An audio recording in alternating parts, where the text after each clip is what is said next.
Hello friends, video பார்க்குறதுக்கு முன்னாடி சேனலில் சப்ஸ்கிரைப் பண்ணாதவங்க சப்ஸ்கிரைப் பண்ணி சப்போர்ட் பண்ணுங்கள். நம்ம வெண்பா குட்டியை நல்லபடியாக காப்பாற்றி வீட்டுக்கு கூட்டிகிட்டு வந்துட்டாங்க மல்லி. ஸோ இப்போ இந்த விஜய் வந்து அவரோட முகத்தை எங்கே கொண்டு போய் வச்சுப்பார் அப்படின்னு தெரியல.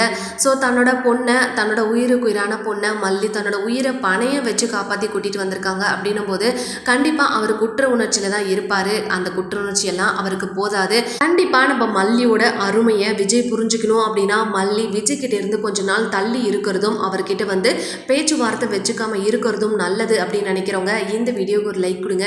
ஏன்னா யாரா இருந்தாலும் ஒரு லிமிட்டோட தான் பழகணும் அப்படின்னு யாரும் ஒன்றும் சும்மா சொல்லலை. ஒரு லிமிட்டோட இருந்தோன்னா மட்டும்தான் நமக்கான சுயமரியாதை கண்டிப்பாக கிடைக்கும். அதை நம்ம விஜய் மல்லி ஸ்டோரியில் இருந்து நம்ம மல்லியோடைய இந்த ஒரு நிலைமையை பார்த்து நம்ம நல்லாவே வந்து புரிஞ்சுக்கலாம். ஏன்னா நம்ம மல்லி பாசம், ஆசம், அன்பு இதுக்காக ஏங்கி தான் இந்த விஜயோட அடிமையாகவே வந்து மாறிட்டாங்க. விஜய் வந்து என்னதான் தன்னோட வார்த்தைகளால் வாட்டி வதைச்சாலுமே அது எல்லாத்தையும் ஓரம் தள்ளி வச்சுட்டு எப்போ பாரு விஜய் விஜய் அப்படின்னு இருக்கிறதுனால தான் விஜய்க்கு வந்து மல்லியோட அருமை என்ன அப்படின்றது புரியல. ஆனால் இதுக்கு மேலேயே நம்ம மல்லி இதே மாதிரி வந்து இருந்தாங்க அப்படின்னா கண்டிப்பாக அது அவங்களோட வாழ்க்கைக்கும் அவங்களோட வயிற்றில் இருக்க குழந்தைக்கும் நல்லதே கிடையாது. கண்டிப்பாக விஜய் வந்து மாறணும், விஜய் வந்து திருத்தணும் அப்படின்னா இந்த ஒரு பிரிவு வந்து கட்டாயமாக இருக்கணும். அப்போ தான் வந்து அவங்க உறவுக்குள்ளே இருக்க அந்த ஒரு அன்பும் அந்யூன்யமும் இன்னும் கொஞ்சம் அதிகரிக்கும்.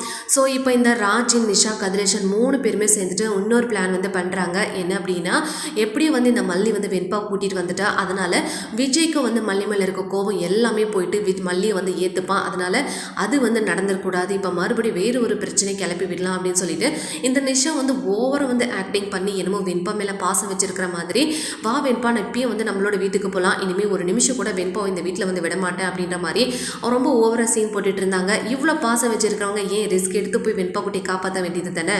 அதெல்லாம் பண்ணாமல் நம்ம மல்லி தன்னோட உயிரையே பணைய வச்சு காப்பாற்றி கூட்டிகிட்டு வந்ததுக்கு அப்புறமா இந்த வார்த்தையை சொல்கிறதுக்கு அவங்களுக்கு அசிங்கமாக இல்லையா அப்படின்னு தெரியல. ஸோ வந்து நம்ம விஜய் தான் இந்த ஒரு இடத்துல அவங்களுக்கான பதில் எல்லாம் சொல்லணும். ஸோ வெயிட் பண்ணி பார்க்கலாம். வீடியோ பிடிச்சிருந்தா லைக் கொடுங்க.